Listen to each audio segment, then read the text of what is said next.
Assalamualaikum warahmatullahi wabarakatuh. Shalom, Om Swastiastu, Namo Buddhaya, salam kebajikan.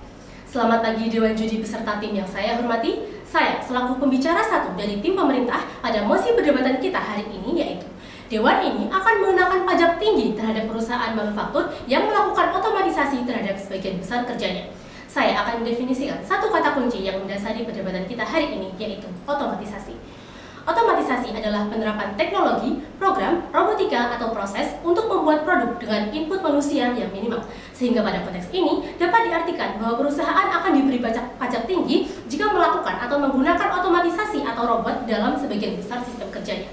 Saya sangat mendukung adanya hal tersebut karena otomatisasi dalam perusahaan dapat menurunkan peluang kerja bagi manusia dan secara tidak langsung akan berdampak bagi sektor perekonomian di suatu wilayah. Saya akan merincikan penjelasan argumen saya dalam 5 poin. Yang pertama, penggunaan otomatisasi akan menutup atau mengurangi peluang kesempatan kerja bagi manusia. Dewan Juri yang terhormat, berkembangnya teknologi mungkin dianggap sebagai hal yang memudahkan pekerjaan manusia. Namun, penggunaan yang secara masif akan secara perlahan mengambil alih semua yang dapat dikerjakan manusia. Apabila suatu perusahaan menggunakan otomatisasi untuk sistem kerjanya sebagai contoh pendataan, manajemen, dan sebagainya, artinya otomatisasi tersebut akan menggantikan posisi-posisi seperti manajer, sekretaris, hingga cleaning service atau petugas kebersihan tersebut. Maka, hal ini menyebabkan menurunnya peluang pekerjaan bagi manusia dalam job tersebut. Akibatnya, banyak manusia yang kehilangan peluang pekerjaannya dan berakhir pengangguran. Perlu diingat bahwa kemiskinan, faktor paling utama yang mendominasi adalah pengangguran. Kemudian yang kedua, pemberlakuan otomatisasi yang juga tidak semuanya baik bagi perusahaan. Dalam hal ini kita contohkan seperti otomatisasi seperti robot atau mesin, mereka tidak bisa bekerja dengan baik secara terus-menerus. Banyak kemungkinan hal tersebut rusak atau macet. Ini secara tidak langsung mengurangi produktivitas dan berdampak bagi hasil perusahaan tersebut. Akibatnya apa? Perusahaan akan meminta dana semacam subsidi atau sebagainya ke pemerintahan dan ini akan secara langsung membuat negara mengurangi dananya untuk kepentingan perusahaan tersebut. Hal ini tentu buruk bagi pengelolaan uang dan perekonomian di suatu negara. Yang ketiga, dengan pemberlakuan ini, sebuah perusahaan di suatu negara tidak dapat dengan efektif memajukan perekonomian negara, apalagi di negara berkembang seperti di Indonesia ini.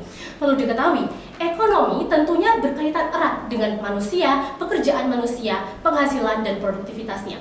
Dengan melihat fakta di lapangan bahwa negara kita tidak kekurangan sumber daya manusia, namun pada produktivitasnya, dan hal ini akan diperparah dengan adanya pemberlakuan otomatisasi tersebut.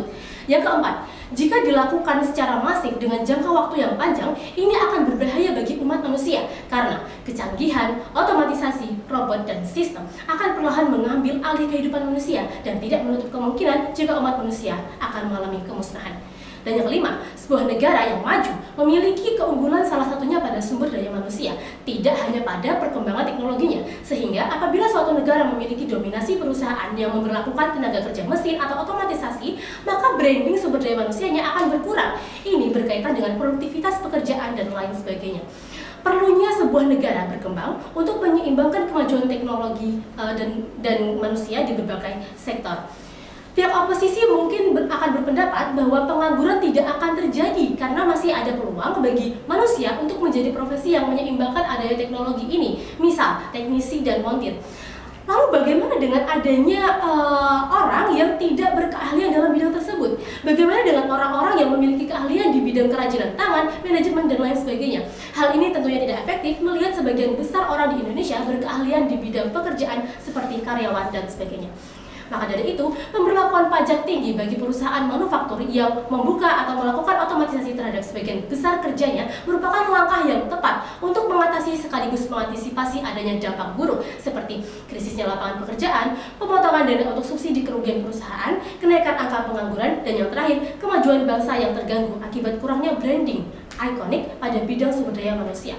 Dengan demikian, saya mendukung adanya mosi bahwa akan diberlakukannya pajak tinggi terhadap perusahaan manufaktur yang melakukan otomatisasi terhadap sebagian besar kerjanya. Saya mengajak Dewan Juri dan hadirin untuk ikut serta berempati dalam hal ini demi kemajuan ekonomi di Indonesia. Sekian dari saya, terima kasih. Wassalamualaikum warahmatullahi wabarakatuh.